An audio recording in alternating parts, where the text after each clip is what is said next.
बेटा कल अपन ने जाते जाते वो वाला टॉपिक फिनिश कर लिया था। देखो अगर आज कोर्स खत्म हो जाएगा ना। हाँ जी, हाँ 2 क्लास है। हाँ बोलो। अगर मैनेजमेंट को ऐसा लगता है कि जिस चीज के बदले हम लोग केस फाइट कर रहे हैं उसमें हमारे को कॉम्पनसेशन देना ही पड़ेगा और हमको ऐसा फील हो रहा है, तो जब पैसे देने ही पड़ेंगे तो उस पैसों का अरेंजमेंट आज ही कर लिया जाए, तो उसे अकेला बना देंगे प्रोविजन। लेकिन उसको लगता है कि नहीं, इसके बदले हमारे को पैसे देने की कोई खास जरूरत है नहीं, हम लोग केस जीतेंगे, लेकिन फिर भी केस तो चल रहा है, तो उसे क्या शो कर देते हैं, कॉन्टिजेंट लायबिलिटी। हाँ बेटा बोल। कौन सा फूड? अरे एक तो ये वर्किंग ही नहीं करने, एमसीक्यूज नहीं करने, बता दूंगा मैं, आऊँ जाऊँ जब बताऊंगा बेटा, एमसीक्यूज नहीं करने, ध्यान रखिएगा, है ना। आज जब हमारा कोर्स अगर खत्म हो जाता है तो जो आखिरी जो मैं एक क्लास लूंगा आप लोगों की, उसमें आपको अगर हो जाता है तो, वरना फिर एक क्लास कल और लेके उसको समअप करेंगे। मैं आपको ये समझा दूंगा कि आपको आपका रिवीजन कैसे करना है, थ्योरी के चैप्टर्स को कवर कहाँ से करना है, और बाकी के जो चैप्टर्स थे प्रैक्टिकल चैप्टर्स, उनकी थ्योरी कहाँ से कवर करनी है। हालांकि कुछ थ्योरी तो मैंने आपको कॉपी में लिखवाई रखी है, कुछ क्या मैक्सिमम लिखवाई रखा है, लेकिन क्योंकि हर चीज लिखवाना पॉसिबल नहीं रहता तो मैं आपको तरीका बता दूंगा कहाँ से करना है बेटा, है ना। अच्छा, हम लोग ने कल यूनिट नंबर 4, 5 और 6 कवर किया था बेटा। मैंने आपको कह रखा है यूनिट नंबर 1, 3 और 7 आपको पढ़ना है। थर्ड तो आप मस्ट है बेटा, जरूर पढ़ेंगे ही पढ़ेंगे, है ना, उसमें से क्वेश्चंस आते हैं बेटे, आते इजी इजी हैं। अब आप देखिए यूनिट नंबर 8 और यूनिट नंबर 9 आपके चैप्टर नंबर 1 में बचा हुआ पोर्शन है। पहला देखो यूनिट नंबर 8 क्या बोलता है, अकाउंटिंग स्टैंडर्ड्स। यूनिट नंबर 9 देख लिया बेटा, Indian accounting standard. To be very honest, आपके फाउंडेशन में अकाउंटिंग स्टैंडर्ड्स का सिर्फ एक इंट्रोडक्शन दिया हुआ है, डिटेल में आपको कब पढ़ाया जाएगा बेटे, सीए इंटर में। कल आपको मैंने एक नोट भी लिखवाया था, दिखा था ना, ला बुक देना बेटा। कुछ बोलना है? प्रपोज डिविडेंड, जो कॉन्टिजेंट पैसे होंगे तो एक्चुअली क्या होता है बेटा, प्रपोज डिविडेंड हमारे अकाउंटिंग स्टैंडर्ड्स के हिसाब से कॉन्टिजेंट लायबिलिटी माना है कि भाई कल को हम लोग को प्रपोज डिविडेंड, कल को मान लीजिए प्रॉफिट हुआ नहीं हुआ, ये प्रपोजल है, शेयर होल्डर्स ने हाँ भरी नहीं भरी, कुछ श्योर नहीं है, ये बैलेंस शीट में कॉन्टिजेंट लायबिलिटीज फुट नोट्स में दिखाया जाता है बेटा। वो तुम्हारे क्या वो प्रोविजन चेंज हो गए अब, हाँ वो कहानी चेंज हो गई अब। हाँ तो फिर नहीं नहीं नहीं, प्रोविजन नहीं हुआ ना बेटा। बेटा बेटा मेरी बात नहीं सुन रहा यार, प्रॉफिट का पार्ट है ये, प्रोविजन कहाँ से हुआ, प्रॉफिट का पार्ट है ना। तो ये कंफर्म, अगर एग्रीमेंट मान लो बोर्ड ऑफ डायरेक्टर्स हाँ भर देते हैं, शेयर होल्डर्स हाँ भर देते हैं, तो ही वो डिविडेंड डिक्लेयर होगा। अगले साल में क्या सिचुएशन रहेगी क्या नहीं रहेगी, हो सकता है जो प्रपोज किया गया तो प्रपोजल हाँ नहीं भरा जाए, शेयर होल्डर्स मना कर दे कि इस साल क्या नहीं देंगे, डिविडेंड नहीं देंगे। भाई कंपनी में चलती किसकी है, बात समझ में आ गई। लिखो लिखो क्या, ये टॉपिक का नाम निकालो, क्या है, अकाउंटिंग स्टैंडर्ड्स। बेटे अकाउंटिंग स्टैंडर्ड बेसिकली है क्या, अकाउंटिंग स्टैंडर्ड्स हमको अकाउंटिंग का जो काम है वो सही तरीके से कैसे किया जाए उसको समझाने का एक तरीका है, guidelines. These are the guidelines, written documents है कि आपको एक काम का इस तरीके से करने हैं। आप लोग हेलमेट खरीदने गए कभी, शॉप पे जाकर आपने हेलमेट मांगा, जो अच्छा लगा वो लेकर आ गए। आपने हेलमेट किस लिए खरीदा था, अपनी सुरक्षा के लिए खरीदा था, फॉर योर ओन सेफ्टी। मजबूत होना चाहिए कि नहीं होना चाहिए, दुकानदार तो हर एक अपने पास रखे हुए हर हेलमेट को ही मजबूत बताएगा कि नहीं बताएगा। तुम उसको अच्छा उठा के देख रहे हो तो भी तुमको हल्का लग रहा है, तो भी कह रहा है नहीं नहीं बहुत मजबूत है ले जा। आपका खुद का असेसमेंट होता है कि नहीं होता है। लेकिन आप एक चीज और देखते होंगे उसके ऊपर, आईएसआई मार्किंग देखते होंगे, स्टैंडर्डाइजेशन देखते हो कि नहीं देखते हो। गोल्ड पे क्या होती है, ऑर्नामेंट्स पे ऑल मार्किंग होती है।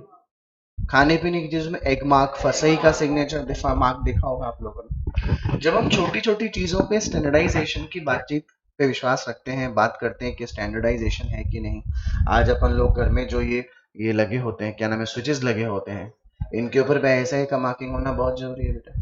तो बेसिकली कहने का मतलब ये हुआ कि इन चीजों में जो चीज परफेक्ट होगी, जिस पे हमारे को विश्वास होगा, वो विश्वास हमें वो मार्किंग को देखकर पता चलता है कि नहीं पता चलता है। हमने बुक्स ऑफ अकाउंट्स बना ली, और बुक्स ऑफ अकाउंट्स बनाने के बाद एक चार्टर्ड अकाउंटेंट से अपन ने क्या करवा लिया, उनको वेरीफाई करवा लिया। अब हमारी इस चार्टर्ड अकाउंटेंट की तरफ से बनी गई, वेरीफाई की हुई, ऑडिट की हुई फाइनेंशियल स्टेटमेंट को जब कंपनी क्या करेगी, शेयर होल्डर्स के सामने प्रेजेंट करेगी, इन्वेस्टर्स के सामने या प्रोस्पेक्टिव इन्वेस्टर के सामने प्रेजेंट करेगी, तो उन सभी लोगों के मन में एक विश्वास होगा कि जो भी फाइनेंशियल स्टेटमेंट पिक्चर दिखाना चाहते हैं बिजनेस की, वो सब कुछ सही है। क्योंकि एक तो चार्टर्ड अकाउंटेंट ने क्या किया, उसको वेरीफाई किया है, और दूसरा कि कंपनीज ने क्या फॉलो किए हैं, अकाउंटिंग स्टैंडर्ड्स। क्या फॉलो किए बेटा? अकाउंटिंग स्टैंडर्ड्स गाइडलाइंस हैं जो कि किसी भी ट्रांजैक्शन को, इवेंट को रिकॉग्नाइज करना, उसका मेजरमेंट करना और उसका सही तरीके से प्रेजेंटेशन करने में आपकी मदद करती है। आपने कोई ट्रांजैक्शन और इवेंट को रिकॉर्ड ही नहीं किया, या उसका वैल्यूएशन गलत किया, या उसका प्रेजेंटेशन गलत कर दिया, तो जो फाइनेंशियल स्टेटमेंट का यूजर था उसके लिए डिसीजन मेकिंग या तो लेना ही बहुत मुश्किल हो जाएगा, और उसने अगर डिसीजन मेकिंग ले भी लिया तो इट इज क्वाइट पॉसिबल कि उसकी डिसीजन मेकिंग क्या हो जाएगी, गलत। तो ऐसी कंडीशन में अकाउंटिंग जो है वो अकाउंटिंग स्टैंडर्ड में दी गई गाइडलाइंस के अकॉर्डिंग ही की जानी जरूरी है बेटा। तो जहां से मैं कहूँ वहां से अंडरलाइन करेंगे आप लोग। आपको जो एक चैप्टर है उसका सेकंड पैराग्राफ दिख रहा होगा, वहां से देखिए। Accounting standards are written policy documents issued by the expert accounting body or by the government or other regulatory body covering the aspect of recognition, measurement, presentation and disclosure of accounting transaction and events in the financial statements। दोबारा पढ़ें एक बार, आप लोग भी बोलेंगे बेटा आराम आराम से। Accounting standards are written policy documents issued by the expert accounting body or any other regulatory body covering the aspect of recognition। कौन से आइटम को बुक्स में रिकॉग्नाइज करना चाहिए, किसको रिकॉग्नाइज नहीं करना चाहिए। कल वाला चैप्टर याद कीजिए, contingent asset, contingent liability. Contingent assets and contingent liability will not be recognized in the books, but provisions will be recognized in the books। आगे मेजरमेंट, हम लोगों ने अकाउंटिंग स्टैंडर्ड 2 पढ़ा है क्या? नहीं, हमें तो अकाउंटिंग स्टैंडर्ड्स ही नहीं पढ़े, तो 2 कहां से पढ़ेंगे? इन्वेंट्री वैल्यूएशन पढ़ा था, डेप्रीशिएशन पढ़ा था, AS10 था डेप्रीशिएशन, इन्वेंट्री वैल्यूएशन था AS2। आपको एक पेज पलट के देखिए, आपको list of accounting standards in India दिख रही है बेटा? AS2 देखिए जरा क्या लिखा है, पढ़े थे ना अपन, फीफो लीफो एवरेज बेटे। AS10 देखिए जरा क्या है, प्रॉपर्टी प्लांट एंड इक्विपमेंट। देखो ऊपर AS6 दिख रहा होगा आपको, withdrawn pursuant to issuance of AS10 on property plant and equipment 2016। आगे लिखा है डेप्रीशिएशन अकाउंटिंग। ओके बेटा, आपको फाइनल अकाउंट, आपको रेक्टिफिकेशन ऑफ एरर वाला टॉपिक याद है?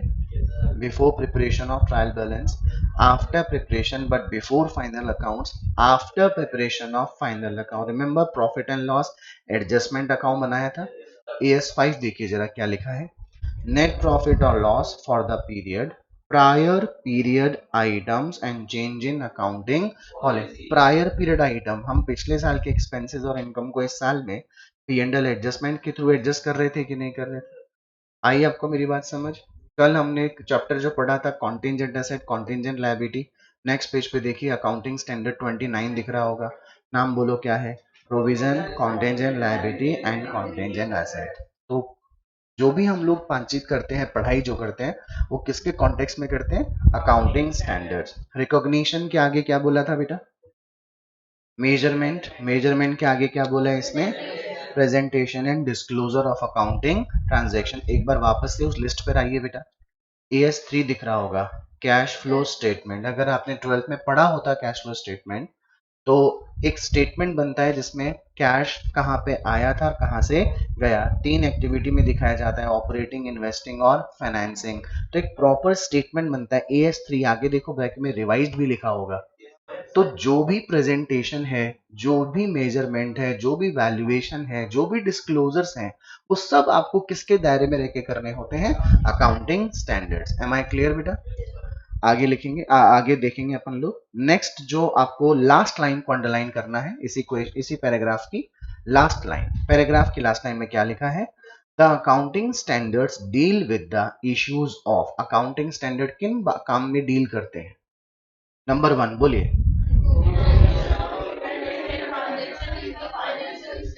हालांकि जो आपने ऊपर अंडरलाइन की थी वही बात है, यहाँ पर भी रिकॉग्निशन लिखा हुआ है। नीचे देखो क्या लिखा है? Measurement of transaction events. Third में देखिए प्रेजेंटेशन लिखा हुआ है। बस बस आगे पढ़ने की जरूरत नहीं है। रिकॉग्निशन हो गया, मेजरमेंट हो गया, प्रेजेंटेशन हो गया। एग्जाम में अगर क्वेश्चन आया what are the areas where in accounting standards deals with, ये 4 पॉइंट आप लिख देंगे। चौथा पॉइंट देखिए, इंपॉर्टेंट पॉइंट है, क्या बोलता है? The disclosure requirements which should be there to enable the public at large and the stakeholders and the potential investors in particular to get an insight into what these financial statements are trying to reflect and thereby facilitating them to take prudent and informed business decision। बहुत सारी बातें लिखी हुई, example से समझाता हूं। इतना तो तय है कि फाइनल अकाउंट्स 31 मार्च को नहीं बनते हैं, 31 मार्च के ईयर एंडिंग के लिए बनते हैं। आपने 25 मई 2020 को एक बैलेंस शीट फाइनलाइज की है। क्या उस बैलेंस शीट में 25 मई के बैलेंस शीट में एसेट्स और लायबिलिटी आ रही है? नो। आपने बनाई कौन सी दिन है? 25 ऑफ मई। कौन से दिन वाली बैलेंस शीट बनाई है? 31 मार्च। एम आई क्लियर बेटा? आप बैलेंस शीट को रिपोर्ट कब कर रहे हैं? 25 ऑफ मई। कौन सी वाली डेट की एसेट्स और लायबिलिटी? 31 मार्च वाली। आपको यहाँ पे क्या दिख रहा है? कितने रुपीस का? 5 लाख। आपको बैलेंस शीट कब दिखा रहा हूं मैं? पूरा बोलिए। 2020। कौन सी डेट की बैलेंस शीट दिखा रहा है? इन दोनों में कितने महीने का डिफरेंस आ गया? लगभग 2 महीने का डिफरेंस आ गया, अप्रैल के 30 और मई के 25 दिन। आपको इस कंपनी में पैसा लगाना है, तो 25 तारीख की जो इन्फॉर्मेशन है उसको देख के लगा रहे हो कि 31 तारीख की जो इन्फॉर्मेशन है उसको देख के लगा रहे हो?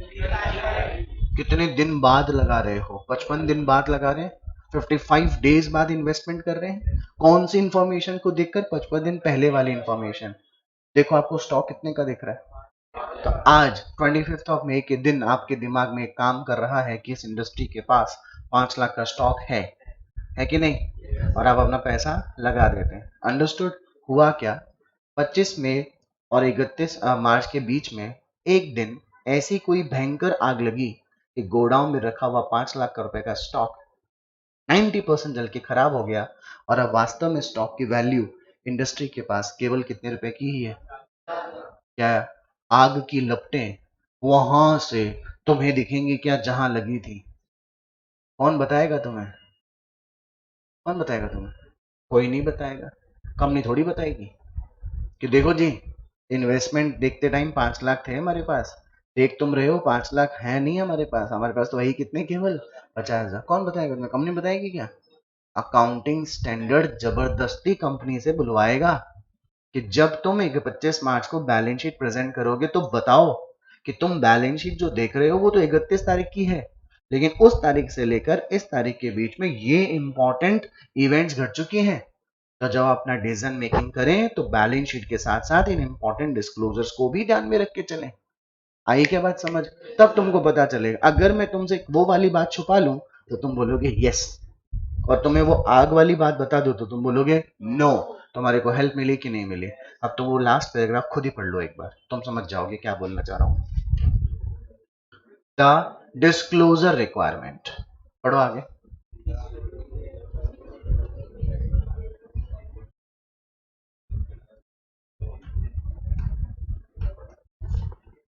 आगे समझ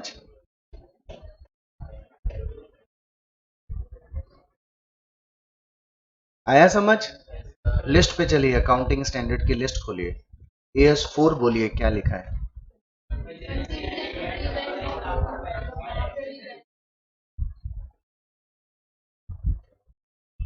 पढ़ो, वापस पढ़ो क्या लिखा था।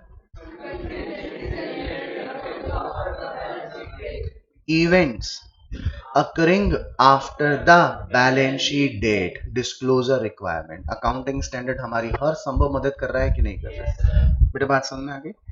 नेक्स्ट टॉपिक देखो क्या लिखा है, ऑब्जेक्टिव्स ऑफ अकाउंटिंग स्टैंडर्ड। बेटा जो भी पढ़ा रहा हूं ना उसको पूरा नहीं मान सकते आप लोग, ये तो मैं बहुत कम पढ़ा रहा हूं क्योंकि आपके कोर्स में इतना सही है।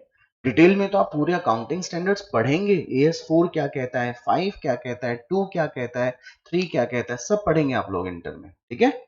नंबर नेक्स्ट देखो, ऑब्जेक्टिव्स ऑफ अकाउंटिंग स्टैंडर्ड। पहला ऑब्जेक्टिव देखिए क्या लिखा है, एलिमिनेट द नॉन, अंडरलाइन कर लो उस टॉपिक को भी, ऑब्जेक्टिव्स ऑफ अकाउंटिंग स्टैंडर्ड में, और अब बोलेंगे सब मेरे साथ, eliminate the non-comparability of financial statements and thereby improving the reliability of financial statement। इधर देखो, मैं आपको मेरे लेजर अकाउंट्स मैं आपको मेरी इंफॉर्मेशन ला के दे दूं, मैंने ये खरीदा, ये नुकसान हुआ, ये बेचा, ये मेरा सेट है, इस पे इतना इतना डेप्रिसिएशन लगना चाहिए था, और आपको मैं कच्चे चिट्टे ला के दे दूं, और मैं कहूं कि आप 20 बच्चे हो, एक महीने बाद मुझे मेरे बिजनेस के फाइनेंशियल स्टेटमेंट बना के देना।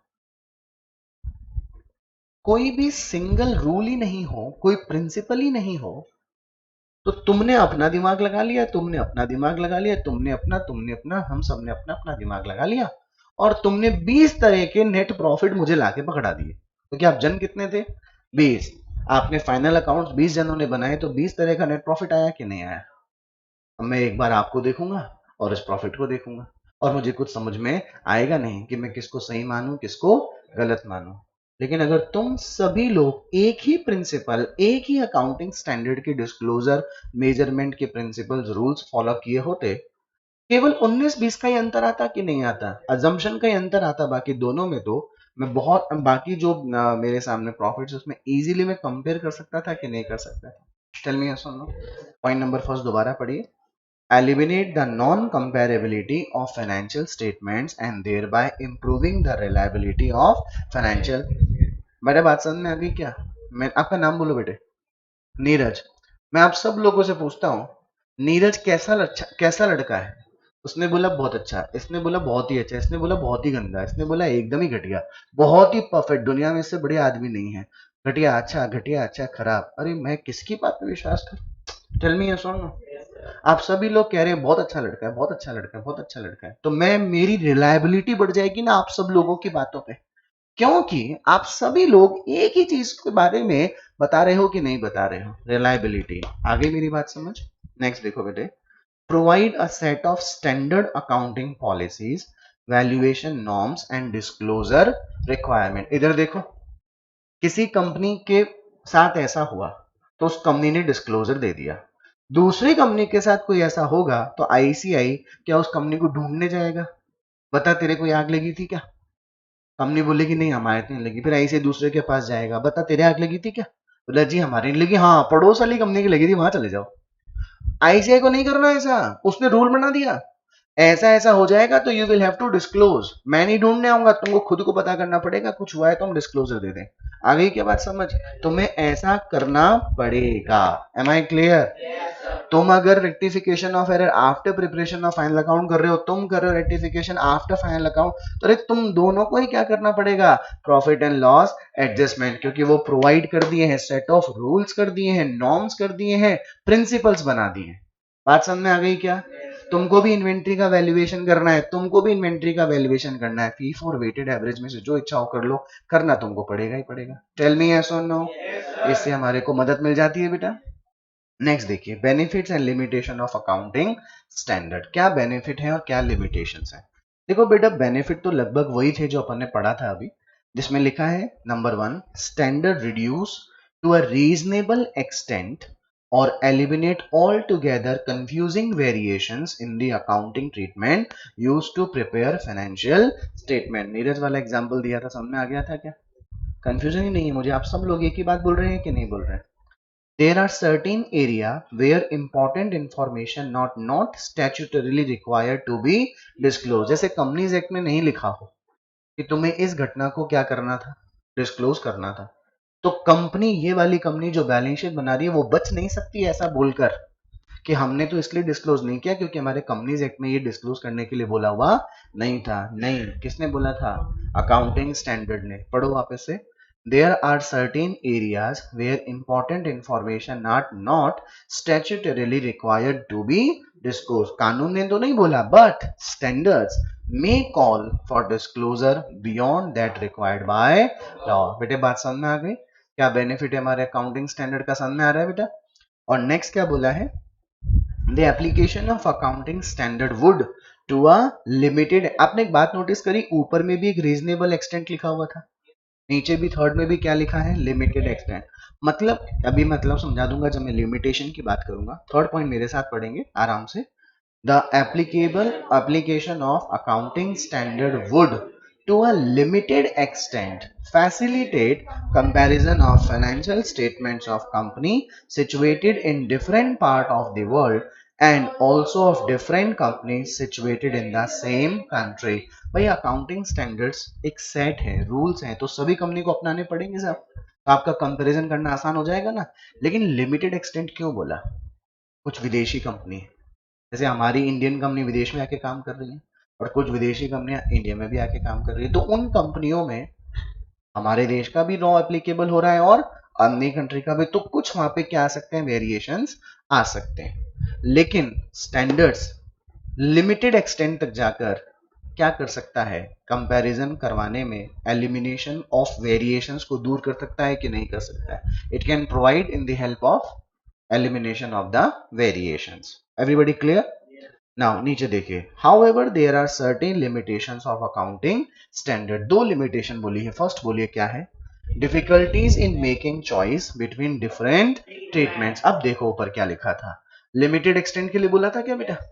अकाउंटिंग स्टैंडर्ड में भी थोड़ी सी दिक्कत ये आ जाती है कि किसी एक चीज के बारे में कोई अकाउंटिंग स्टैंडर्ड कुछ और कहता है और दूसरी चीज के बारे में दूसरे अकाउंटिंग स्टैंडर्ड में कुछ और लिखा हुआ है, तो फिर दिक्कत कहाँ आती है? मैनेजमेंट को। फिर मैनेजमेंट अपने हिसाब से तय करता है कि उसे कौन सा अकाउंटिंग स्टैंडर्ड अप्लाई करवाकर इस काम को पूरा करना है। बेटे बात समझ में आ गई? कंफ्यूजन तो पैदा करता है ये, लेकिन पूरा नहीं करता। कुछ हद तक वो कंफ्यूजन को दूर भी करता है, कुछ हद तक वो कंफ्यूजन दूर नहीं कर पाता। नेक्स्ट आगे क्या है? Restricted scope. अगर कानून में कल को क्या आ जाएगा कोई चेंज, तो अकाउंटिंग स्टैंडर्ड को भी क्या करना पड़ेगा? अपने आप को चेंज करना पड़ेगा। ऐसा नहीं बोल सकते बेटा, उधर मत देखो, सिर्फ मेरी तरफ देखो, सिर्फ मेरी तरफ देखो। आप ऐसा नहीं बोल सकते कि अकाउंटिंग स्टैंडर्ड में चेंज नहीं होगा, भले ही क्या हो जाए, किसी एक्ट में चेंज हो जाए ना। अगर कर को क्या हो जाएगा? किसी एक्ट में चेंज हो जाएगा, तो आईसीआई को क्या करना पड़ेगा?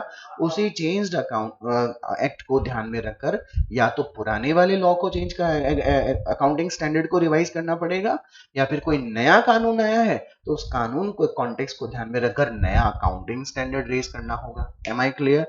लिस्ट पे जाइए, आपको कहीं जगह रिवाइज्ड रिवाइज्ड रिवाइज्ड शब्द दिख रहा है बेटा? आपको मीनिंग समझ में आ गया मेरे मतलब का कि भाई क्या बोलना चाह रहा था ना? आगे नेक्स्ट पेज पे अगर अपन चलेंगे तो वहां पे लिखा है process of formulation of accounting standard. नहीं पढ़ना बेटे, ये तो खाली बताता है कि हमारे इंडिया में अकाउंटिंग स्टैंडर्ड कैसे बनते हैं, उनका फॉर्मुलेशन कैसे होता है। इच्छा हो, टाइम हो घर जाके पढ़ने का, मन में हो जनरल नॉलेज का नॉलेज भी लेना है तो पढ़ लीजिएगा। आईसीआई बनाता है अकाउंटिंग स्टैंडर्ड, बोर्ड की हेल्प से बनाता है, गवर्नमेंट को देता है, मिनिस्ट्री ऑफ कॉर्पोरेट अफेयर्स को देता है, गवर्नमेंट कहती है सही अकाउंटिंग स्टैंडर्ड है, आईसीआई उसे इशू कर देता है। नेक्स्ट पेज पे आओ, आगे क्या लिखा है? List of accounting standards in India. देखो बेटा, द अकाउंट अंडरलाइन नहीं करना है, नहीं करना underline. The accounting standards issued by the accounting standard board establish standard which have to be complied by the business entities so that financial statements are prepared in accordance with generally accepted accounting principles. Following is the list of applicable accounting standard. Disclosure of accounting policy के लिए AS1 बना है, AS2 बना है valuation of inventory के लिए, AS3 बना है कैश फ्लो स्टेटमेंट, AS4 बना है contingency in events occurring after balance sheet date. मतलब ये बहुत सारे आपके सामने कुछ एरियाज हैं जिनके ऊपर क्या बने हुए हैं? Accounting standard. एक बार AS14 देखिए जरा, क्या लिखा हुआ है? Accounting for amalgamation. आपके इंटर में ग्रुप 1 और ग्रुप 2 में एक अकाउंटिंग होगी और एक एडवांस्ड अकाउंटिंग होगी। वहां पर अमालगमेशन से रिलेटेड पूरा चैप्टर होगा और वो चैप्टर बेसिकली अकाउंटिंग स्टैंडर्ड ही होगा। जब दो कंपनीज आपस में अपने बिजनेस को बंद करके किसी तीसरी कंपनी को बनाती है, उसे मर्जिंग का नाम सुना होगा। वोडाफोन आइडिया लेटेस्ट एग्जांपल बेटा। और अगर कोई बड़ी कंपनी दूसरी कंपनी को एक्वायर कर ले, खरीद ले, रिलायंस इंडस्ट्री ने कई छोटी छोटी कंपनियों को खरीद लिया है, तो उसे amalgamation in the nature of purchase कहते हैं। तो अमालगमेटिंग कंपनी जिसमें अमालगमेशन हो रहा है, और अमालगमेटेड कंपनी जिस नहीं सॉरी उल्टा बोल दिया। अमालगमेटिंग मतलब जिसका कि अमालगमेशन हुआ है, और अमालगमेटेड मतलब जिसको कि अपन ने मर्ज कर दिया है, मिलाकर कोई तीसरी एंटिटी बना दी अपन ने। तो जो कंपनी का अमालगमेशन हो रहा है और जिसमें हो रहा है, उनके बुक्स ऑफ अकाउंट्स के क्लोजिंग कैसे होगी, क्या क्या डिस्क्लोजर बन के आएंगे। एक बात और बेटे, एक कंसोलिडेटेड फाइनेंशियल स्टेटमेंट देखिए, AS 26 है शायद, नहीं है सॉरी, एक बार मैं भूल गया अचानक से। AS 21 consolidated financial statements. You know what is the meaning of consolidated? Stand alone का नाम सुना है कभी? नहीं सुना, कोई बात नहीं। दो बैलेंस शीट बोलता हूं, stand alone balance sheet, consolidated balance sheet. Complete chapter है आपके इंटर में और फाइनल में, इंटर में भी और फाइनल में भी। Consolidated balance sheet and stand alone balance sheet. आपने सब्सिडरी कंपनी और होल्डिंग कंपनी के बारे में सुना है। सब्सिडरी कंपनी अपनी बैलेंस शीट बनाएगी, लेकिन जो होल्डिंग कंपनी है वो दो बैलेंस शीट बनाएगी। स्टैंड अलोन, एक तो केवल खुद के कंपनी बैलेंस शीट बनाएगी, इसे कहते हैं स्टैंड अलोन, जिसमें खाली खुद की पंचायती कर रही है। और कंसोलिडेटेड, उसी बैलेंस शीट में सब्सिडरी कंपनी के भी एसेट्स और लायबिलिटीज का जिक्र कर दिया जाए, तो वो कौन सी बैलेंस शीट होगी? Consolidated balance sheet. HDFC group का नाम सुना है आपने? एचडीएफसी बैंक का नाम सुना है आपने? तो जो एचडीएफसी बैंक के अंदर जो कंपनी सब्सिडरी कंपनी, जैसे एचडीएफसी लाइफ का नाम सुना होगा, अब तो ये कंपनी क्या हो गई, एकदम वैल्यू अनलॉक हो गई, अलग से ट्रीटमेंट हो रहा है, अलग से बैलेंस शीट बनती है इसकी। लेकिन अगर एक गृह फाइनेंस कंपनी है जो एचडीएफसी बैंक का ही पार्ट है, लेकिन उसकी लिस्टिंग नहीं हुई, तो उस कंपनी को अपनी अलग से जो बैलेंस शीट है वो दिखाने के बाद एचडीएफसी बैंक को अपनी बैलेंस शीट में अपनी जो सब्सिडरी कंपनी है उनकी भी क्या करनी पड़ती है बेटे? बैलेंस शीट दिखानी पड़ती है। वो खुद की भी दिखाती है स्टैंड अलोन, और मर्ज करके भी दिखाती है कंसोलिडेटेड बैलेंस शीट। तो ये अकाउंटिंग स्टैंडर्ड क्यों दिखाती है? कंपनी की इच्छा है दिखाने की? नहीं, कंपनी के ऊपर प्रोसीडिंग है कि भाई करना ही पड़ेगा। और किस मैनर में करेगी? जो मैनर अपने को किस में दिया होगा? अकाउंटिंग स्टैंडर्ड 21 में दिया होगा। एम आई क्लियर बेटे? लास्ट लास्ट में आपको बोल्ड लेटर में एक नोट दिया हुआ है बच्चा लोग, क्या लिखा है बोलिए? does not form part of syllabus, it has been given here for the knowledge of student only। अब इसमें से एग्जाम में क्वेश्चन आएगा कि नहीं आएगा? नहीं आएगा, अच्छी बात है। आ जाए तो कैसे आएगा? आपको पेज नंबर 1.95 पे थियोरेटिकल क्वेश्चन दिख रहे हैं बेटा? मान लो एग्जाम में आ जाए, explain the objective of accounting standard in brief. Objective आपको बताए थे, एक मार्क रखा है आप लोगों ने। ब्रीफ मतलब वो जो दो लाइनें लिखी है वो लिख कर आएंगे, you will get full out of full marks. फिर नीचे क्या लिखा है? State the advantage of setting accounting elimination. 3 point थे ना बेटा बेनिफिट्स वाले। एलिमिनेशन कर देता है, प्रोवाइड करता है रूल्स एंड रेगुलेशन, और कंपैरिजन में हमारी हेल्प करता है कि नहीं करता है। ये वो 3 बातें जो आपने अंडरलाइन करी वो लिख कर आएंगे। सामने आ गया बेटा चैप्टर, छोटा सा चैप्टर। अब तक 29, जैसे ही जरूरत पड़ेगी वैसे ही क्या आ जाएगा? नया अकाउंटिंग स्टैंडर्ड आ जाएगा। समझे बेटा? नहीं नहीं, अब आपको इसमें थोड़ा एडवांस क्वेश्चन आ गया। Tier 1 company, tier 2 company, tier 3 company होती है, उन कंपनी पे ये अप्लाई नहीं होते, उन कंपनी पे ये सब अप्लाई होते हैं सभी। अरे मैं भी आज अगर अकाउंटिंग करूंगा तो in the context of accounting standard ही करूंगा ना। मैं मेरी मर्जी से थोड़ी डेप्रेशन को उल्टा लगा दूंगा, ठीक है? वो टीयर 1, टीयर 2, टीयर 3 होगा। आप जब इंटर में चैप्टर पढ़ेंगे, जो टीचर आपको पढ़ाएंगे वो पहले पूरा सिस्टम बताएंगे कि ये क्या होगा, कैसे होगी, कौन सी कंपनी होती है, क्या अकाउंटिंग स्टैंडर्ड सभी पे अप्लाई होगा, क्या कंपनीज एक्ट और अकाउंटिंग स्टैंडर्ड में क्या कॉमन बातें हैं, बहुत सारी चीजें होंगी, ठीक है? इसीलिए भी आप छोटे बच्चे बने रहो। आगे इंडियन अकाउंटिंग स्टैंडर्ड देखो, इस किताब को मैं एक बार इधर रख के 5 साथ में मेरी बात सुनिएगा, आपको इंडियन अकाउंटिंग स्टैंडर्ड का मीनिंग समझ में आ जाएगा। डायरेक्ट मीनिंग नहीं बता रहा हूँ, इनडायरेक्ट मीनिंग बताऊंगा, डायरेक्ट आपको अपने आप पता करना होगा। आप कौन सी लैंग्वेज बोलते हैं? हिंदी। मैं कौन सी लैंग्वेज बोलता हूँ? हिंदी। और अगर मुझे केवल हिंदी आती होती तो क्या मैं आपके बैच को पढ़ा रहा होता क्या? मैं आपको थ्योरी में कंसाइनमेंट ऐसे लिखवाया, प्रेषण एक प्रकार का व्यापार है जिसमें माल भेजने वाला व्यक्ति अन्य व्यक्ति को माल ऐसा लिखवाया क्या आपको? और अगर मैं लिखवाया होता तो आप मुझे बोल देते कि नहीं सर हमें नहीं समझ में आ रहा। आप बोले होते नहीं सर या तो क्या बोलो इंग्लिश या फिर कोई और व्यवस्था करो, यही बोलते कि नहीं बोलते? आप जैसे ही बोलते कोई और व्यवस्था करो तो मेरी व्यवस्था हो जाती। मेरे को इस बैच से जो इनकम अर्न होनी चाहिए थी वो नहीं होती, मेरा सोर्स ऑफ इनकम फटाक से रिड्यूस हो जाता कि नहीं हो जाता? एमसीजी में बने ही इंग्लिश मीडियम बैच बहुत ज्यादा है, अगर मैं इंग्लिश नहीं बोलूंगा तो मेरी तो आमदनी खत्म हो जाएगी बेटे। इसलिए मुझे क्या आना चाहिए था? इंग्लिश। और सो आई डू, मेरे को आती है इसलिए मैं क्या करता हूँ पढ़ा रहा हूँ, मेरी इनकम बढ़ रही है कि नहीं बढ़ रही है। दूसरी बात, आप चार्टेड अकाउंटेंट बन गए आप चार्टेड अकाउंटेंट, बहुत अच्छे मार्क्स आपके आए हैं सीए फाइनल में और आप फर्स्ट अटेम्प्ट में सीए बने। आपको इंडियन कंपनी भी जॉब दे रही है और आपके कुछ रिलेटिव्स हैं जो आउट ऑफ इंडिया पहले से काम कर रहे हैं, जैसे हमारे घर में है रिलेटिव्स।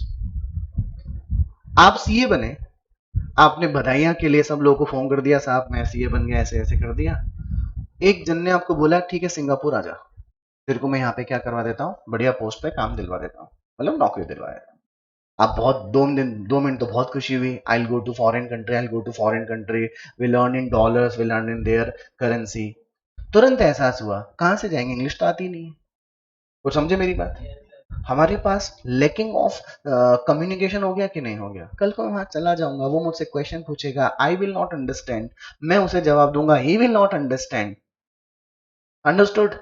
वो कुछ और बोल रहा है, समझ में कुछ और रहा हूं, मैं कुछ और बोल रहा हूँ, समझ वो बोल रहा है, बहुत बड़ी दिक्कत हो गई कि नहीं हो गई? इसलिए इंग्लिश को एक इंटरनेशनल लैंग्वेज माना गया बेटा, बोलिए ना। तीसरा एग्जाम्पल, कभी साउथ में घूमने गए हैं आप लोग?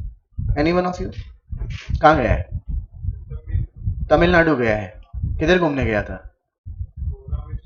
रामेश्वरम गए थे। तमिलनाडु के आखिरी में जाके रामेश्वरम नाम से एक बहुत बड़ा जो धाम होगा, 4 धाम में आता है बेटे, वहां पे आप लोग वहां जाएंगे तो इन जयपुर से जब आप ट्रेन में गए होगा, फ्लाइट से गए थे तो फिर तो मजा नहीं आया होगा। जब ट्रेन से गए होंगे तो मजा इन द सेंस, जो मैं टॉपिक बताना चाह रहा हूँ, स्टेशन जब आते होंगे तो जहां हिंदी बोली जा रही है वहां आपको हिंदी उर्दू और इंग्लिश तीनों का लैंग्वेज दिखो।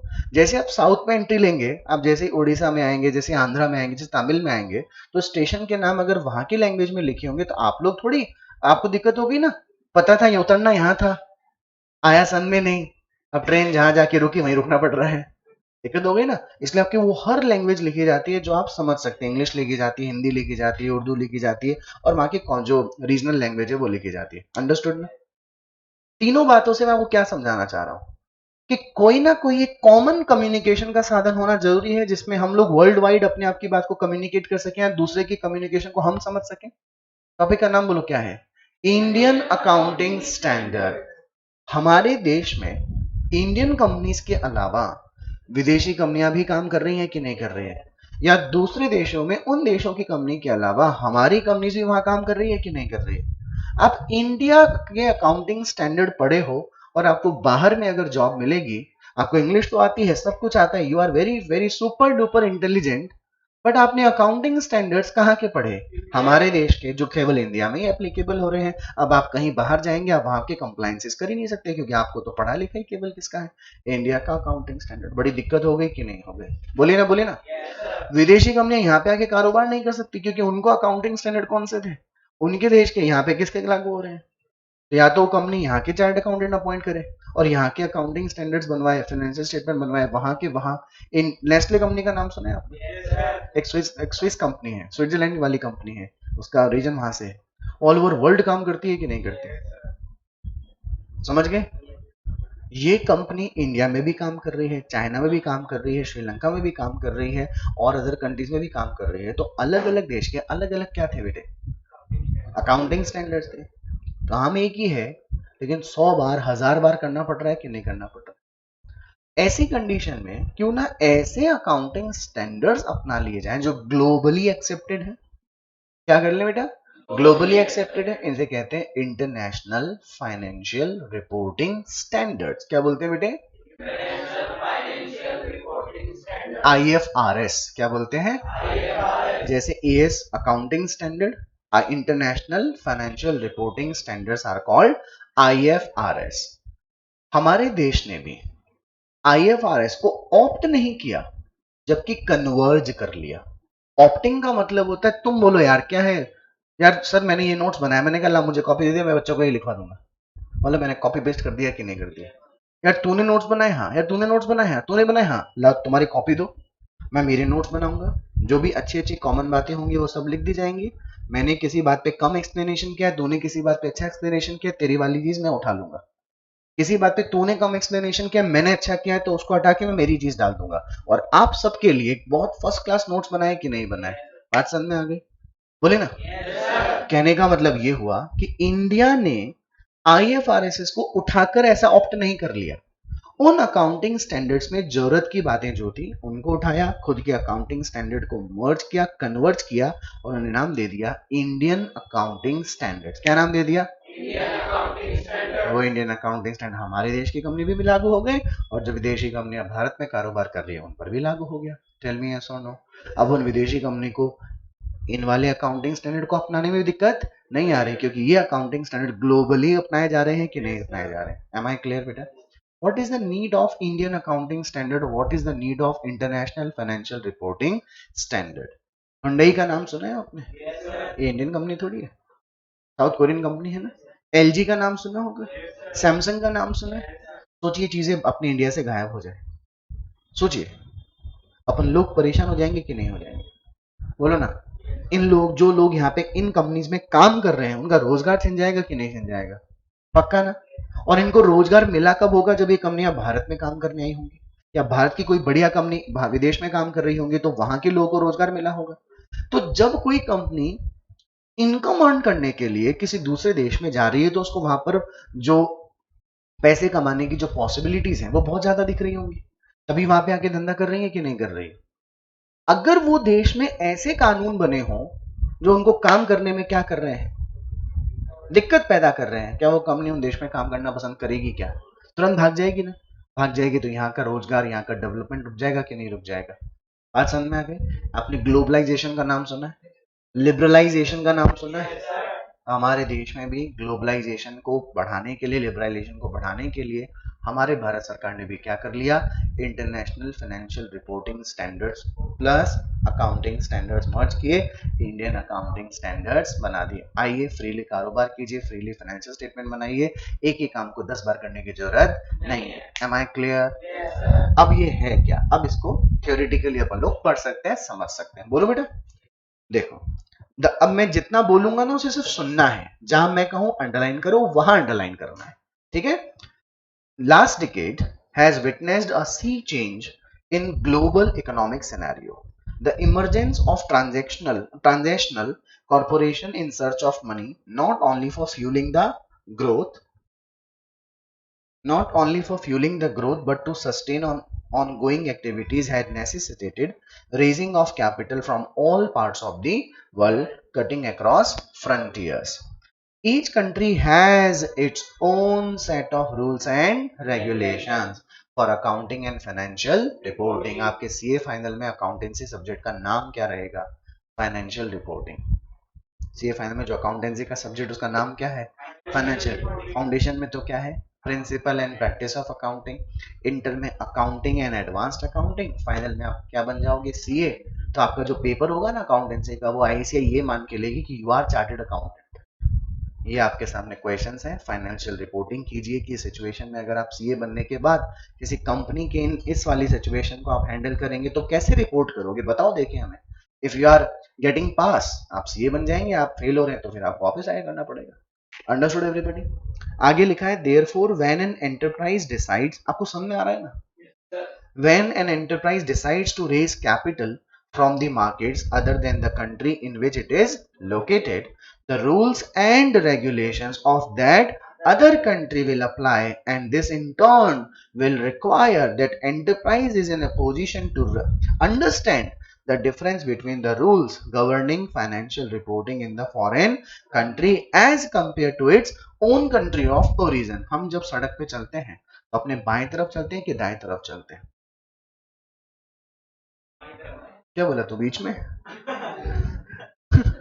हम जब चलते हैं तो हम लोग अपने बाएं तरफ चलते हैं ना, मतलब हम लोग लेफ्ट साइड चलते हैं ना, लेफ्ट साइड, अरे मतलब इधर चलते हैं ना। एक दिन राइट में चल के देखिए ना, दो नुकसान, एक तो एक्सीडेंट हो जाएगा और पकड़ लिया पुलिस ने तो आपको पेनल्टी देनी पड़ेगी, चालान कटेगा। इसलिए हम लोग कहाँ चलते हैं? आप दुबई चले गए फैमिली के साथ, गाड़ी हाथ लग गई, चलाओ देखिए लेफ्ट साइड में, चलाओ देखिए लेफ्ट साइड में, आपको वहीं रोक लेंगे क्योंकि वहां चलते हैं राइट साइड। तो आप ये बोलोगे कि अरे sorry sorry I am from India, I have in practice of driving the car in the left side, तो बोलेगा कुछ नहीं, यू आर इन दुबई, यहाँ के रूल्स एंड रेगुलेशन फॉलो करने थे, तुमने नहीं किया, पेनल्टी बहुत हो गई। समझ आई आपको मेरी बात?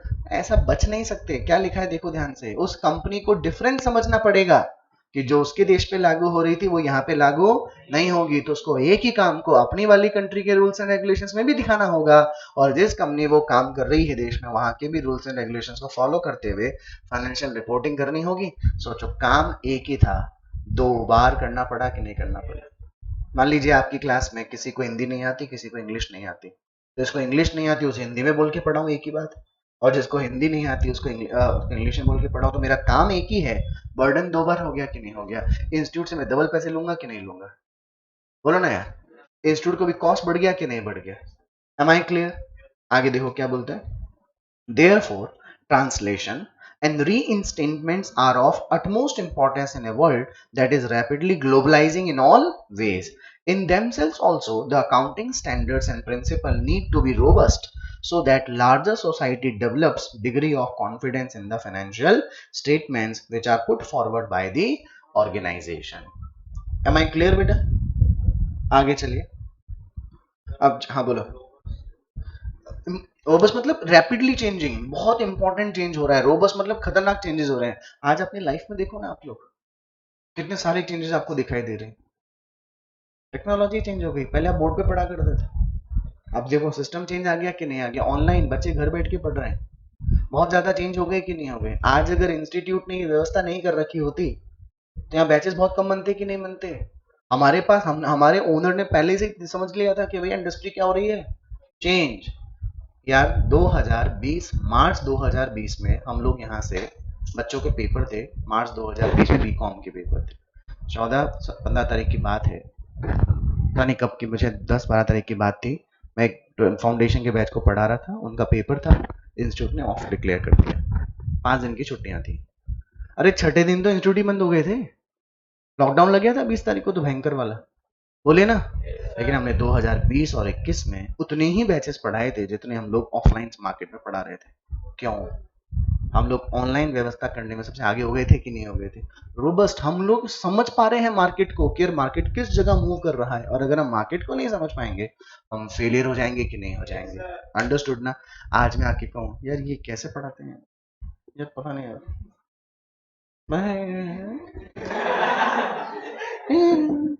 अबे क्या कर रहा है, पढ़ाना पड़ेगा, then you will learn. Understood ना? पहली बार आज मैं इस मार्कर पे बहुत अच्छे से, बहुत ही अच्छे से मेरा नाम लिख सकता हूँ, लिख दिया ना? पहले मैं ऐसे लिख, चल ही नहीं पा रहा, उंगली टच हो रही है। क्या मैं मुझे पहले से पता था ऐसे काम होएगा ये? अरे मैंने सीखा समझा तब आगे बढ़ा कि नहीं बढ़ा? आपको मेरी बात समझ में आ रही होगी। ये अकाउंटिंग स्टैंडर्ड्स ने पूछा था सर 29 ही है क्या, तो शुरू से आईसीआई जब से बना वैसे ही एस 29 चिपका दिए क्या? जैसे जैसे जरूरत पड़ी वैसे वैसे नया अकाउंटिंग स्टैंड बनता चला गया बेटा। और क्या बोलूं, समझ गए क्या आप लोग? बहुत ही बढ़िया, आगे देखिए 9.2 देखो बेटा, पेज नंबर 1.98 पे, international financial reporting standard as global standard, underline नहीं करना है आपको, सिर्फ पढ़ना है। With a view of achieving convergence towards global reporting, the London-based group, namely the International Accounting Standard Committee (IASC), responsible for developing international accounting standards, was established in June 1973. It is presently known as International Accounting Standard Board (IASB). The International Accounting Standard Committee comprises the professional accountancy bodies of over, including our ICAI, including the Institute of Chartered Accountants of India. Primarily, the IASC was established in the public interest to formulate and publish international accounting standards to be followed in the presentation of audited financial statements. अब आगे देखो बेटा, बस ये इतना समझ लिया कि एक बोर्ड बना था, accounting Indian international accounting standard committee बनी, उसने एक बोर्ड बनाया जिसका नाम क्या था, इंटरनेशनल अकाउंटिंग स्टैंडर्ड बोर्ड। वो क्या काम करता है, पूरे वर्ल्ड में जो फाइनेंशियल रिपोर्टिंग है उसको ग्लोबलाइज करता है, एक जैसा बनाने की कोशिश करता है। अंडरस्टूड बेटा? जिसमें हमारे देश का भी नाम शामिल है। ठीक है, अब आ जाओ benefits of convergence with IFRS. इसको आप अंडरलाइन करेंगे, पूरा ही टॉपिक जो है वो अंडरलाइन करने वाला है। मीनिंग मैं आपको समझा दूंगा, मीनिंग समझने के बाद आपको लैंग्वेज भी समझ में आ जाएगी। There are many beneficiaries of convergence with IFRS such as the economy, investors and industry. सबसे पहले क्या लिखा है, economy. When the market expand globally, the need for convergence increase since the convergence benefits the economy by increasing growth of its international business. एक गांव में एक sweet shop थी। वो आदमी क्या करता था, बहुत अच्छे समोसे बनाता था, बहुत ही बढ़िया।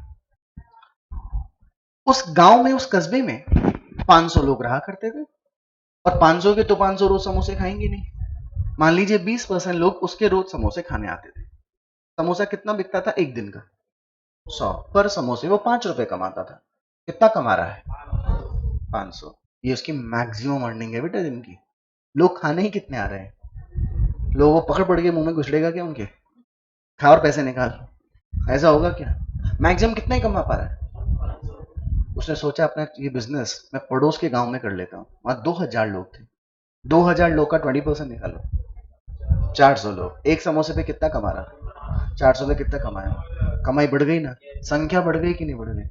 बोले अरे पास के शहर में चलो, 10,000 लोग हैं, 10,000 लोग का 20%, 2000 मल्टीप्लाई 5 करो ना, 10,000, कमाई बढ़ती चली गई। बोला जयपुर शहर आ जाओ, 10 लाख लोग हैं, 10 लाख का 20% निकालो, 2 लाख, 2 लाख मल्टीप्लाई 5 करो, 10 लाख। आप इनका मतलब समझे क्या?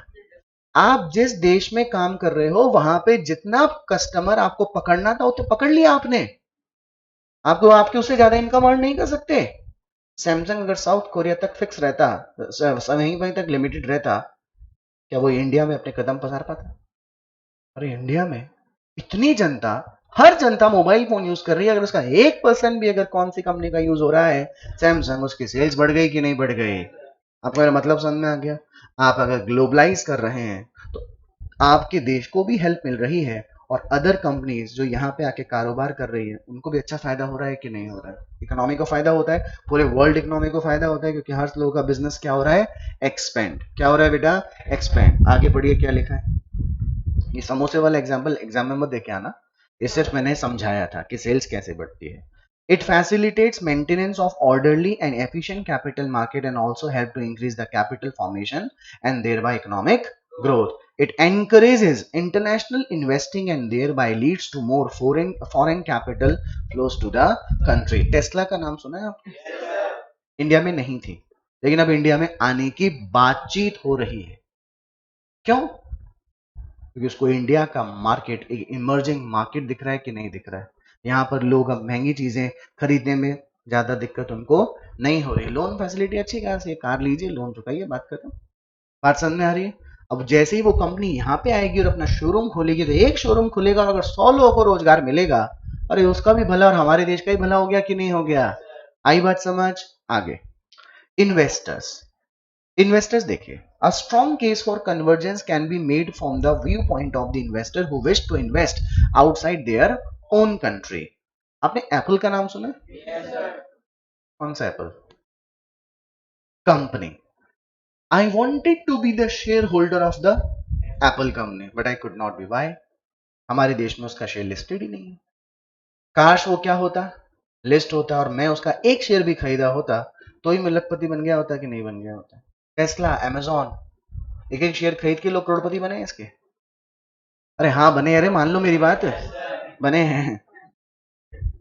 अब मैं इंडिया में हूं और मैं उसके शेयर नहीं खरीद रहा, लेकिन अगर मैं फॉरेन ब्रोशर पे जाके उसके शेयर्स खरीदना चाहूं तो कुछ बैंक्स हैं, जैसे HDFC बैंक है, वो मदद करता है कि आप हमें पैसे दीजिए, हम आपके पैसों के आपके नाम का अकाउंट खुलवाकर आपका वहां क्या कर देंगे, उस कंपनी का शेयर खरीदवा देंगे।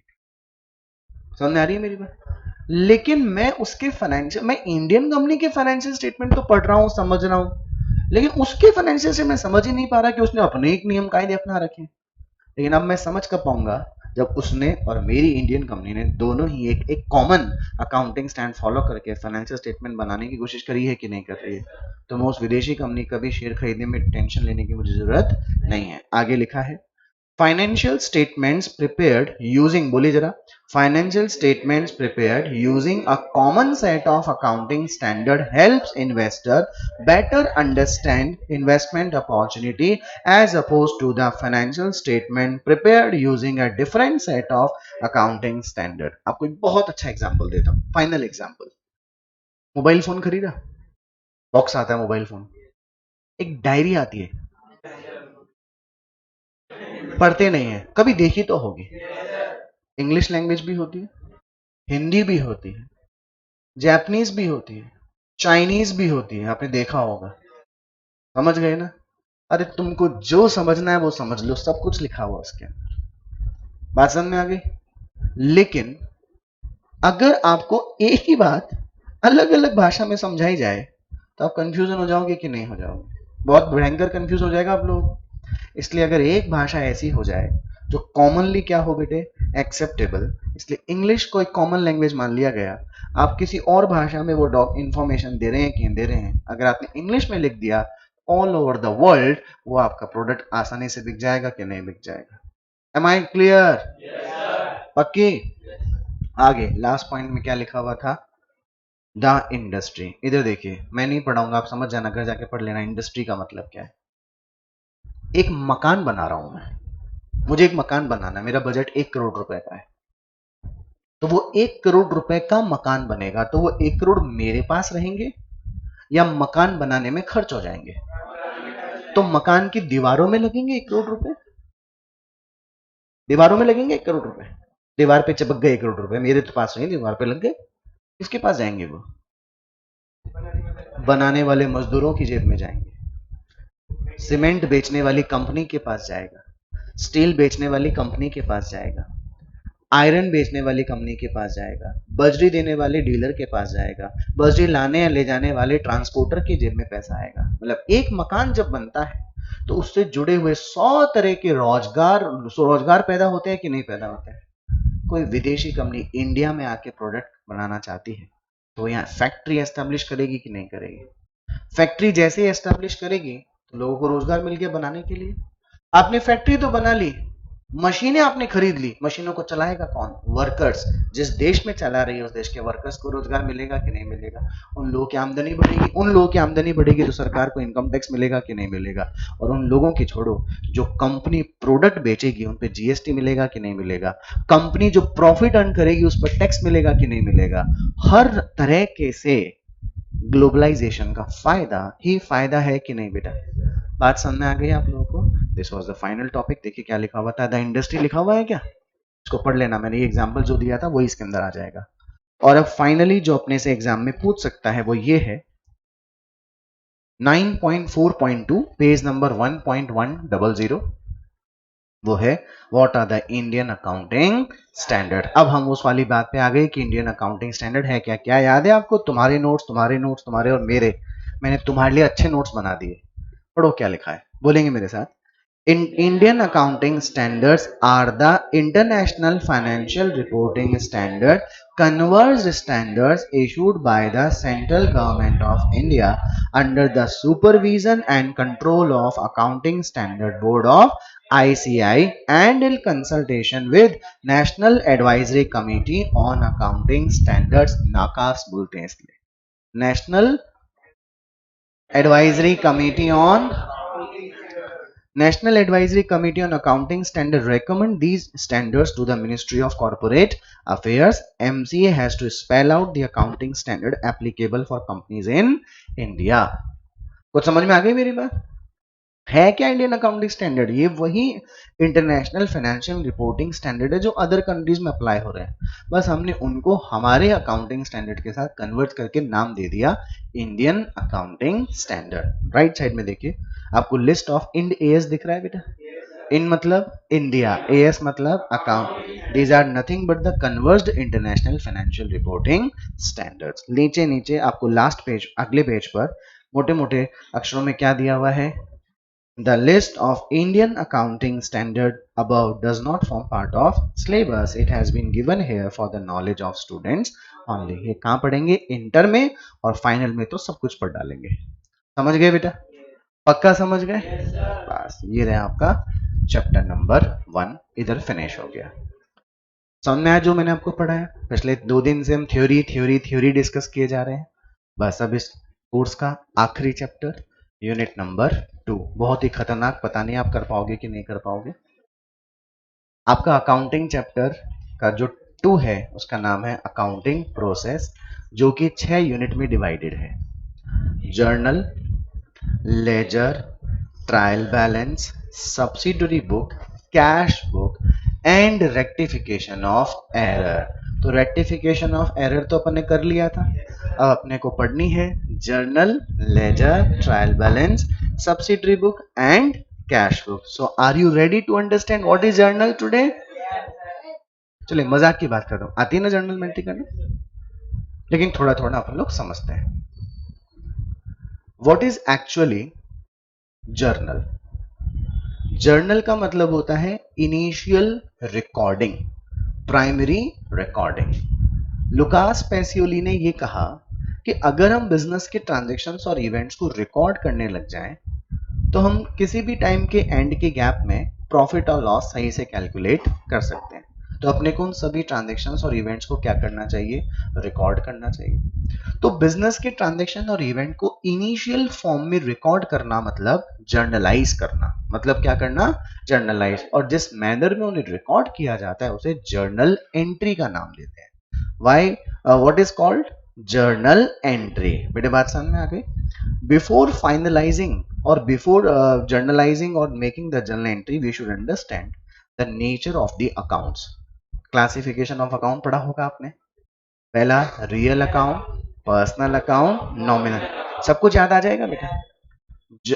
रियल अकाउंट टेंजिबल और intangible asset, plant, machinery, land, building, motor vehicle, furniture, equipments, ये सब क्या है?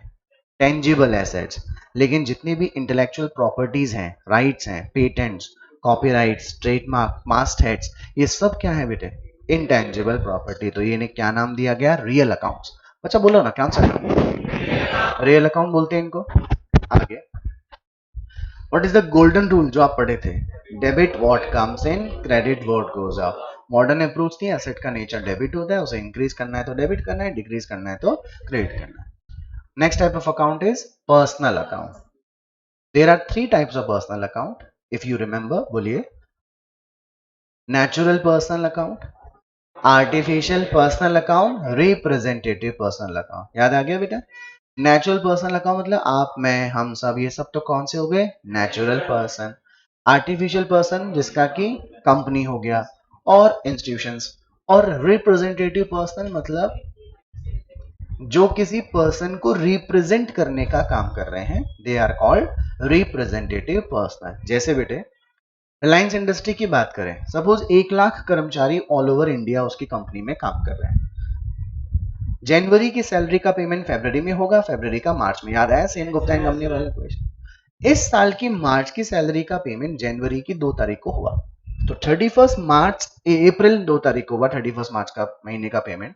तो 31 मार्च तक 1 लाख कर्मचारियों की सैलरी आउटस्टैंडिंग थी कि नहीं थी? तो वो सभी कर्मचारी उस एम्प्लॉयज कंपनी के क्रेडिटर्स थे कि नहीं थे? सोचिए, वो कंपनी की बैलेंस शीट में 1 लाख कर्मचारियों का नाम डाला जाएगा क्या?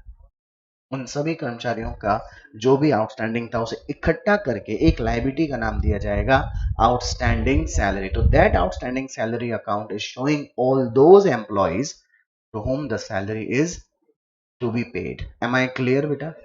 तो ये कौन से अकाउंट हुए? Artificial personal account. What is the golden rule of accounting of artificial? Debit the receiver, credit the giver. The person who is receiving something, debit them. The person who is giving something, credit that account. Understood everybody? This is your personal account. Third one is nominal. What is the meaning of nominal account? जो सिर्फ नाम से जाने जाते हैं, जिसका कोई real existence नहीं होता, ना ही उनका कोई एग्जिस्टेंस पर्सनालिटी का नहीं होता. जैसे एक्सपेंस. एक्सपेंस ना देखा जा सकता है, ना उसे लाया जा सकता है, ना उसके साथ कहीं आया जा सकता है, ना उसके साथ कहीं जाया जा सकता है. नाम दिया जाता है। मैंने इनको 500 का पेमेंट किया, आपको 500 का पेमेंट किया, आपको 500 का पेमेंट किया, आपको 500 का पेमेंट किया, आप में से और किसी को नहीं किया। आप लोगों ने बोला हमें क्यों नहीं दिए? मैंने कहा भाई वो मेरी एम्प्लॉय है, ये एजेंट है, ये लोन लिया था, वो मेरी बिल्डिंग के ओनर है। I paid ₹500 in the name of salary. I paid 500 in the name of commission. I paid 500 in the name of interest.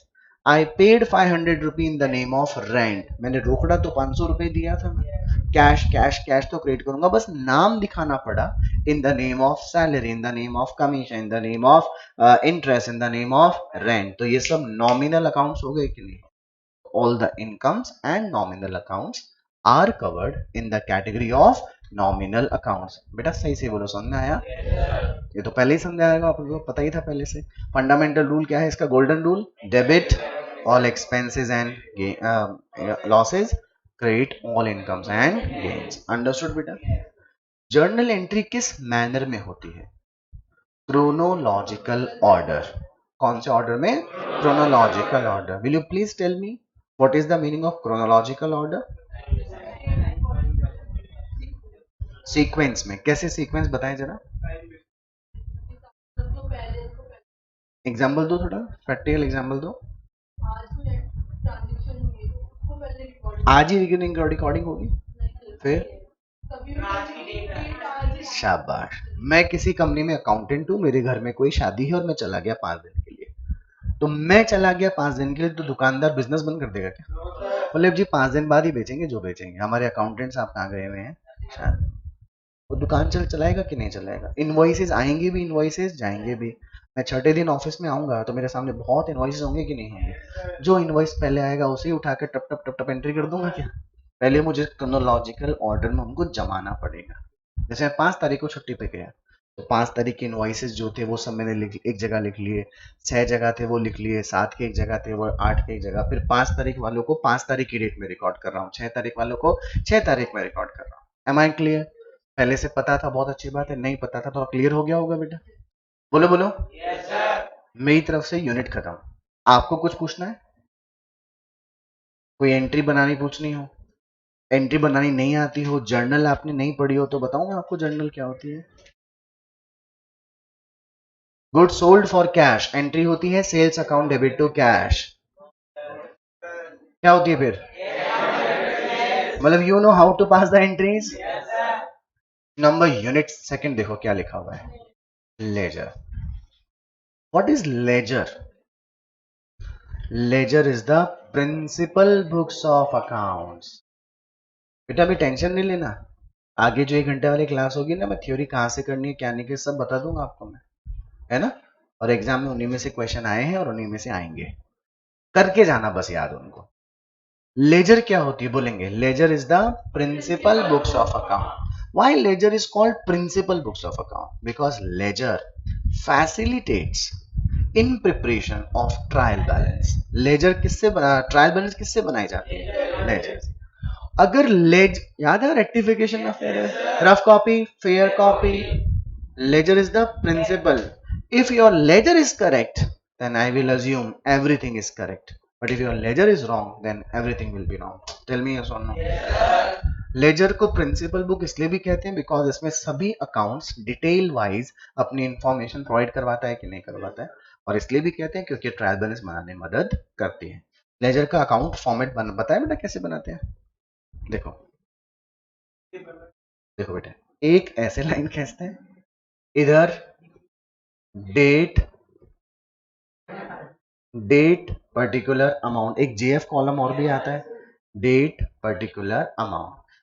Posting journal entry करने के बाद लेजर में उनको रिकॉर्ड करना क्या कहलाता है? पोस्टिंग। अगर आपने cash account debit to sales किया है और अगर आपको कौन सा अकाउंट बनाना है बेटे? सेल्स, तो ध्यान रखिएगा बेटे, ध्यान रखिएगा, क्योंकि एंट्री क्या हुई है? Cash account debit to sales. देखो बेटे सेल्स क्या हुआ है, तो अपने को सेल्स के क्रेडिट में लिखना है। रेफरेंस किसका देंगे? देखो क्रेडिट में लिखते हैं बाय, डेबिट में लिखते हैं टू। नाले को समझ आ गया कि नहीं आ गया? पक्का? एक बहुत इंपॉर्टेंट बात जो एग्जाम में पूछ लेगा ट्रू फॉल्स में, real account, personal account, nominal account. इन तीन में से कौन से अकाउंट्स को बैलेंसिंग नहीं की जाती है? करेक्ट, इनको डायरेक्टली कहां ट्रांसफर कर देते हैं? ट्रेडिंग और पी एंड एल। अभी मैंने लिखाया था कहीं पे, कॉपी खोलो, rectification of error after preparation of final account में 2 पैराग्राफ लिखवाए थे। उसमें पहला पैराग्राफ मैंने ये लिखवाया था कि at the time of preparation of final accounts, all the nominal accounts are closed by transferring their amount to the trading and P&L, but real and personal account are not closed. है copy आपके पास? बोलो copy आया? आया ना? ऐसे मजाक मत करो, आया यार? फिर उसके नीचे समझाया था मैंने कि जब हम फाइनल अकाउंट्स बनाने के बाद एरर्स का रेक्टिफिकेशन करेंगे तो जितने भी नॉमिनल अकाउंट थे वो तो क्या हो चुके थे? क्लोज। इसलिए उनको किससे रिप्लेस करा? लेकिन रियल और पर्सनल क्या नहीं हुए थे? क्लोज। तो उनको उसी अकाउंट में डेबिट और क्रेडिट किया जा सकता है। सब बातें बता रखी है। रियल अकाउंट और पर्सनल अकाउंट क्या नहीं होते? क्लोज नहीं होते। वो क्लोज किए नहीं जाते, वो अपने आप ट्रांजेक्शन और इवेंट से ऑटोमेटिकली क्लोज हो जाते हैं। कैसे? बेटा मैंने मशीन खरीदी, एंट्री बोलो, machinery account debit to bank या टू कैश। डेप्रिसिएशन लगाइए 10,000 रुपए का, 1 लाख की एसेट थी। मशीन डेबिट कितना किया? क्रेडिट कितना किया? 10,000। डेबिट 1 लाख, क्रेडिट 10,000, बैलेंस कितना? Am I clear? It will go to the balance sheet. आई बात समझ? Very nice. दूसरा नॉमिनल अकाउंट था depreciation, depreciation account debit to machinery, transfer it to P and L. Entry बोलो, P and L account debit to depreciation, account closed. अब वो machine का balance 90,000 था ना, या तो मैं बेच दूं या 9 बार 10,000 का क्या लगा लूं और depreciation, depreciation to machine, depreciation to machine, depreciation to machine करते करते करते करते डेबिट बैलेंस था 10,000 रुपए का, बाय डेप्रिसिएशन 10,000 ऑटोमेटिकली जीरो हो गया कि नहीं हो गया? We do not close by passing any closing entry for the real and personal. Nominal accounts are not balanced but their total is transferred to the trading or P&L for ascertaining profit or loss. Am I clear? जैसे journal chronological order में हुई थी, वैसे laser किस order में होती है? Analytical order. इसमें एक अकाउंट में एक ही अकाउंट की जानकारी है, पूरे पीरियड में क्या खरीदा, कितना रिटर्न किया, क्या बेचा था, उसकी जानकारी परचेज की परचेज में मिल जाएगी, सेल्स की सेल्स में मिल जाएगी। और ये किस में मदद करती है? हमारी ट्रायल बैलेंस बनाने में मदद करती है। Am I clear? Do you have any doubt in ledger? पक्का? Are you sure? Chapter over, unit over. Clear? Number 3 देखो बेटा, यूनिट नंबर 3 देखिए, ट्रायल बैलेंस। मैं नहीं पढ़ाऊं ना, ये बोलूं नहीं ना, तो भी तुम बिना कोई एग्जाम में क्वेश्चन करके आ जाओगे तेजी। ट्रायल बैलेंस बोलेंगे या ट्रायल बैलेंस बोलेंगे? मैंने क्या सिखाया था याद है? जब final accounts rectification of error पढ़ाया था मैं, तो मैंने कहा था ट्रायल बैलेंस को ट्रायल बैलेंस मत बोलो। याद है? मैंने बोला था ट्रायल बैलेंस बोलो। कभी याद है मैंने बोला था कभी ऐसा? कोई बात नहीं, अब बोल देता हूं। ट्रायल बैलेंस मत बोलिए, स्पेस देके बोलिए, ट्रायल बैलेंस। फाइनल अकाउंट्स साल के एंड में बनते, बैलेंस शीट मैच होनी चाहिए कि नहीं होनी चाहिए? नहीं होगी तो भी क्या फर्क पड़ता है? सही बोल रहा हूं मैं या होनी चाहिए? बैलेंस शीट मैच नहीं हो रही, इसका मतलब कहीं ना कहीं गड़बड़ी है। बहुत ही दुख और दर्द होता है जब बैलेंस शीट नहीं मैच करती। हम मैच करवाते थे, वो हमारी कला है। सही बोल रहा हूं क्या? इसीलिए टाइम टू टाइम बेसिस पे सभी लेजर अकाउंट्स की अर्थमेटिकल एक्यूरेसी की जांच करने के लिए हम लोग क्या बनाते हैं बेटे? एक ट्रायल बैलेंस बनाते हैं, बैलेंसेस का ट्रायल लेते हैं। तो trial balance is nothing but a statement of और the summary of all the ledger accounts given in the ledger. Real भी आ गया, पर्सनल भी आ गया, नॉमिनल। जिन अकाउंट्स का डेबिट टोटल आ रहा था उन्हें डेबिट में लिख दीजिए, बैलेंस आ रहा था, और जिनका क्रेडिट बैलेंस आ रहा था उसे क्रेडिट में लिख दीजिए। अगर डेबिट और क्रेडिट का टोटल क्या हो जाता है? मैच। तो एक सेटिस्फेक्शन प्रोवाइड करवाता है कि हमसे कोई अर्थमेटिकल एरर नहीं है या हमसे कोई और भी एरर नहीं हुई होगी। बट क्या इस बात का कंक्लूसिव एविडेंस है कि हमारी books of accounts error free है बेटे? नहीं, उसमें एरर हो भी सकती है और नहीं भी हो सकती। ऐसा क्यों बेटा? क्योंकि कुछ एरर ऑफ प्रिंसिपल भी हो सकती है, कुछ एरर ऑफ कंपनसेशन भी हो सकती है, कमीशन की कुछ एरर ऐसी हैं जो अफेक्ट भी करती हैं और नहीं भी। अरे हम वो भूल ही गए, error of complete omission, record ही नहीं किया तो ना डेबिट में कुछ आया और ना ही क्रेडिट में कुछ आया। अरे यार, it will not effect the trial balance का, लेकिन फिर भी डेबिट क्रेडिट मैच हो रहा है तो वो कहीं ना कहीं सेटिस्फेक्शन तो आ रहा है कि हाँ कम से कम कोई गड़बड़ी तो नहीं है। ओके, ट्रायल बैलेंस कब बनाई जाती है? ऑब्वियसली बात है, लेजर क्या बनेगी, कब कब बनाई जाएगी? जितनी दफा ट्रायल बैलेंस जब जब बनाने की तुम्हारी इच्छा हो ना, तुम हर दिन की क्या बना सकते हो, ट्रायल बैलेंस, वो तुम पे डिपेंड करता है। लेकिन पीरियोडिकली इसे बनाते रहना चाहिए बिजनेस की साइज पे। अगर आपका बिजनेस एक अच्छा लेवल का बिजनेस है, हर 7 दिन के एंड में बना लीजिए, हर 10 दिन के एंड में बना लें, ताकि आपको क्या रहे बेटा, मदद मिलती रहे कि आपने ट्रायल, आपको ध्यान है मैंने एग्जांपल दिया था, बहुत सारे अनाप शनाप लेजर अकाउंट बना दिए थे उसने, है ना? तो मेरे को 3 महीने बाद ऑडिट पे भेजा मेरे सर ने, तो वो इतने सारे अकाउंट्स इकट्ठे हो गए कि मैं तो ट्रायल बैलेंस बनाने में दिक्कत आ गई मेरे को।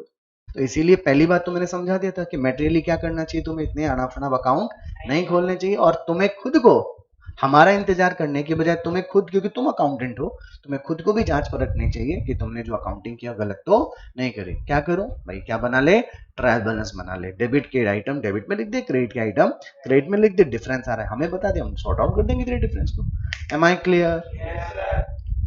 ट्रायल बैलेंस बनाने के कितने मेथड्स होते हैं? 3। पहला टोटल मेथड, दूसरा बैलेंस मेथड, तीसरा टोटल एंड बैलेंस मेथड। देखो, अगर मैं टोटल मेथड, पहले तो आपको फॉर्मेट पता है ना ट्रायल बैलेंस का? तुमने कितने क्वेश्चंस कर लिए फाइनल अकाउंट्स के, रेक्टिफिकेशन के, ट्रायल बैलेंस गिवन होती है बेटा कई बार। This is the format, particular debit item credit item, debit item का मतलब टोटल और क्रेडिट का टोटल, क्या लिखा अपन ने इसके ऊपर, ट्रायल। अब ये टोटल मेथड कैसे काम करता है, कोई क्वेश्चन है तो पूछ लेना मेरे से ना। मान लीजिए कौन सा अकाउंट है बेटा, एक कैश अकाउंट।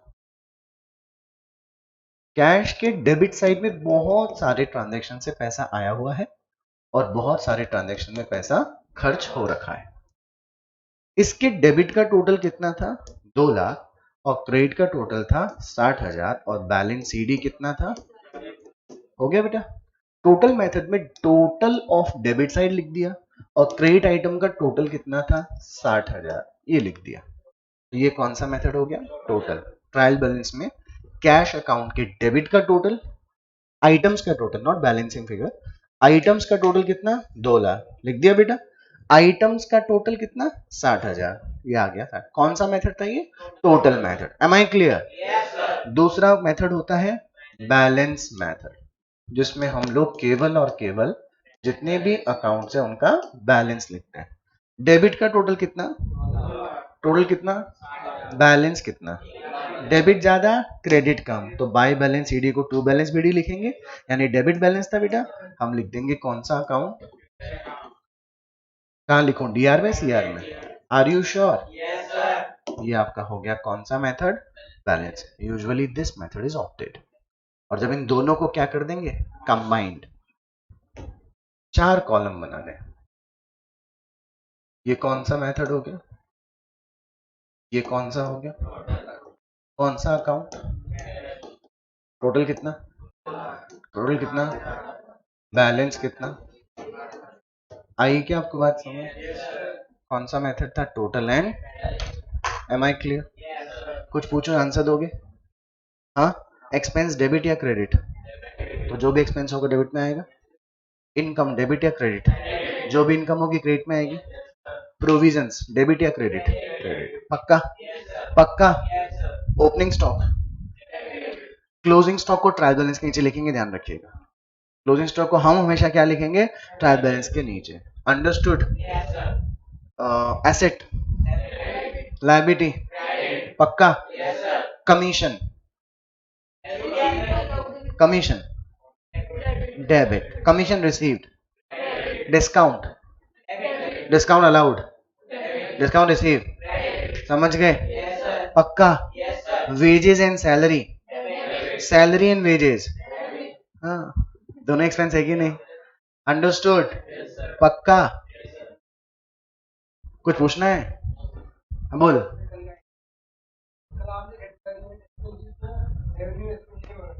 हाँ, अरे लंबे का मतलब ऐसा नहीं होता बेटा कि आज किया चलता ही रहेगा। असेट असेट असेट असेट नहीं आई ना, असेट खरीदने से बेनिफिट। एडवर्टीजमेंट, शाहरुख खान को अपन ने ऐड दिया, कोई एसेट तो क्रिएट हुई नहीं, खाली अपन ने क्या क्या विज्ञापन किया। एक होता है डेफर्ड, हाँ प्रियांशु ने कल क्वेश्चन पूछा था।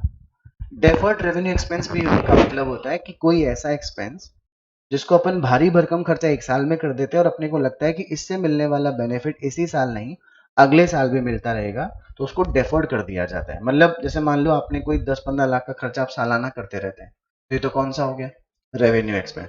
लेकिन आपने ह्यूज एक्सपेंस कर दिया, भारी भरकम ऐड कर दिया जो आपकी कंपनी की बियॉन्ड कैपेसिटी चला गया।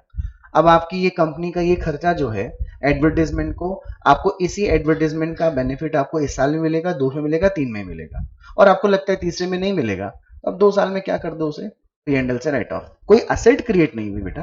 कैपिटल मतलब जहां पे किसी असेट में कोई इंप्रूवमेंट हो या कोई असेट क्रिएट हो जाए या असेट की कॉस्ट को मैं ऐड कर सकूं। बता डेबिट क्या करेगा तू जब एडवर्टीजमेंट को खर्चा करेगा, तो एंट्री बोल।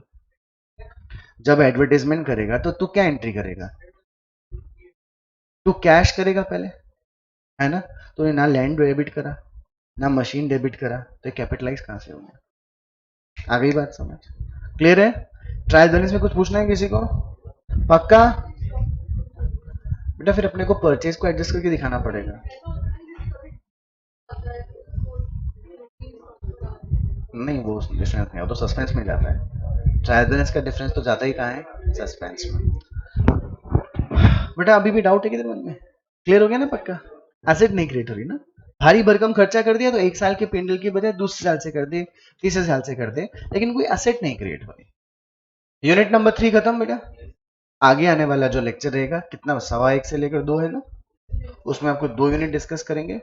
सब्सिडरी बुक क्या होती है, और 12:15 से 1 है क्या, तो क्या बोल रहा हूँ आपको मैं, उसमें सब्सिडरी बुक और कैश बुक का डिस्कशन। और क्योंकि हमारा वो लास्ट लेक्चर रहेगा, तो मैं आपको आपकी पढ़ाई किस तरीके से समअप करनी है, अब तक तो खाली पढ़े ही जा रहे हैं, पढ़े ही जा रहे हैं, पढ़े ही जा रहे हैं, उसको समअप कैसे करना है, कवर अप कैसे करना है, थ्योरी कहाँ से करनी है, ट्रू फॉल्स का तरीका क्या रहेगा, डाउट्स कैसे आपको पूछने हैं, डाउट्स का सॉल्यूशन आपको कैसे मिलेगा, इंस्टीट्यूट आपको क्या सर्विसेज देगा कोर्स खत्म होने के बाद, that shall be discussed your next 1 घंटे बाद जो लेक्चर होगा उसमें कवर करेंगे। अभी कुछ पूछना है किसी को और,